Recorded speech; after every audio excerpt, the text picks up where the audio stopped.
All right, you are in day 2 of having some pretty easy videos to watch. This one will be a fairly quick one. Again, this one will just describe what we're going to do in class tomorrow. Get excited because tomorrow you're going to make a poster. What's that poster going to be? Well, we're going to be finding a pattern. We will give you a problem tomorrow that will have some different patterns on it. For example, it might have a figure that looks like this, and we call that figure 1. Next, we might have a figure that looks similar to this, which we call figure 2. You might notice the two of them are very similar with a small change. Then we have what's called figure 3.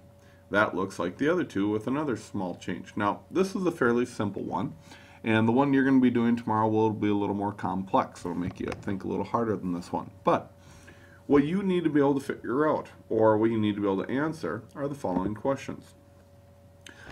Could you draw the figure that came before figure 1? And by the way, what would we call that?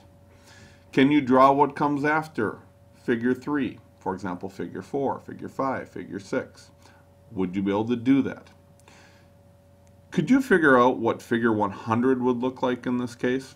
And can you draw that?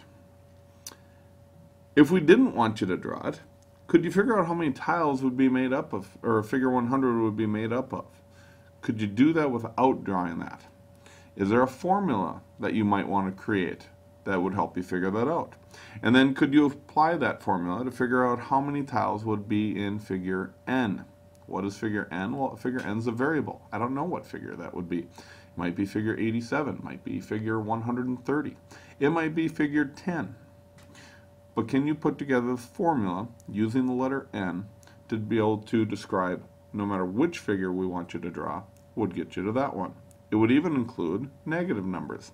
What if I wanted you to draw figure -5? This formula would help you figure that out. Anyways, that is what you're doing in class tomorrow. This was an easy one again. We'll see you in class tomorrow. Be prepared to make a poster. Oh, and by the way, bring any markers that you might want to use. It's kind of a fun day.